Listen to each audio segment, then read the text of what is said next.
आता मी गूळ घेते कापून सुरीने. गूळ थोडा कापून घेते, थोडी साखर टाकते.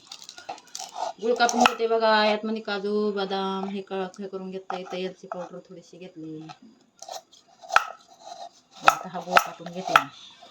हे खोबरं आहे, ओलं खोबरं मिक्सरला फिरवून घेतलंय. मी एकदम आई इथं गूळ कापते आणि इथे तांदूळ भाजून बारीक करून घेतले, थोडे मोठे मोठे सर. इथं दूध तापवलेले, या बाजूला पाणी उकळायला ठेवले. खाऊन बघा, आई बनवते. माझ्या नाही का पुरी छोट्या मोठ्या. मी काय तुमच्या आईच्या वयाची बाबा. मी एकदम साधे सुधे. तांदळाची खीर. तुम्हाला माझी व्हिडिओ जर आवडली तर मला पण लाईक शेअर करा. मला पण तुमचा एक हिस्सा बनवा. म्हणजे छोटे मोठे मी टाकीत जाईल, बघत राहा.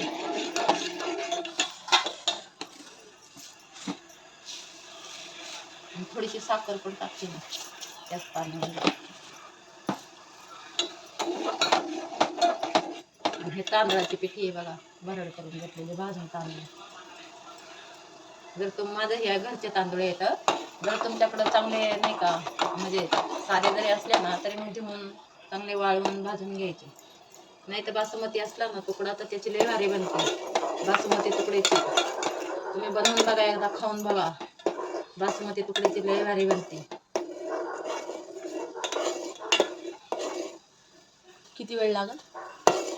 10 मिनिटं लागते शिजायला. तांदूळ येत ना त्यातून कणी आहेत ना, तर मग शिजायला लागते थोडं. तुम्हाला दाखवते शिजल्यावर कसं बनते.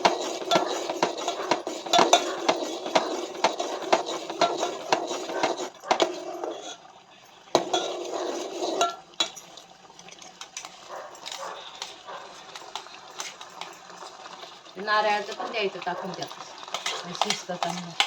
खोबरं आहे बारीक केलेलं.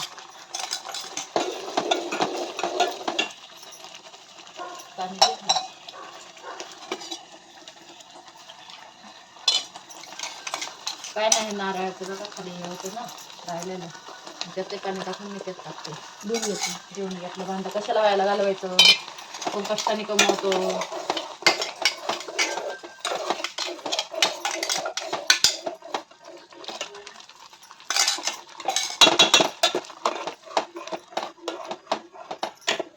कलर आला गुळाचा.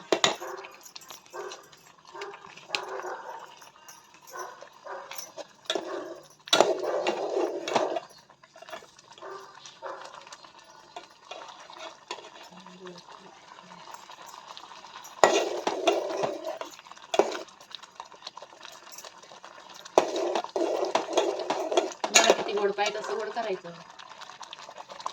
नारळाची काळजी नाही. असं काय नारळ आता असं दूध टाकायचं, तुम्हाला जेवढं पाहिजे तेवढं दूध टाकायचं. चांगलं दूध चांगलं उकळायचं, आटवून द्यायचं चांगलं मस्त. मग तुम्हाला जेवढं पाहिजे तेवढं दूध टाकायचं. आता शिजत शिजत आली होतं ना तर मग मी दूध टाकलं. शेवयाच्या खिरीपेक्षा भारी लागते.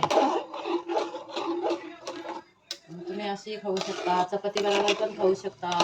पुऱ्या बिऱ्या केल्या पटकनी नाही का, पाहुणे आले का आता आपल्याकडं काहीच नाही, शेवय नाही काही नाही, तरी चपाती बरोबर पण तुम्ही खाऊ शकता. मी त्याच्यामध्ये वेलची पावडर थोडी टाकली. वाटलं होतं माझ्याकडं नाही का वरवटा पाटा गोटा हे सगळे माझ्याकडं, तर मग मी काय करते पळपटवच वाटते असं. मग नाही का एक सारखं होतं असं, मिक्सरला कसं मग ते फार भुगाच होऊन जातो किंवा नाही का, मग मी हे असं याच्यावरच वाटते. वेलची पण मी इथंच वाटते साखरेचं दाणे टाकून.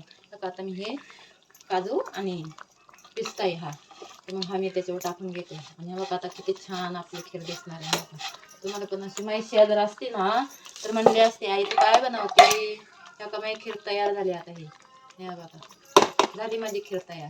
आता मी गॅस बंद केला आणि बघा अशी माझी खीर आता तयार झाली.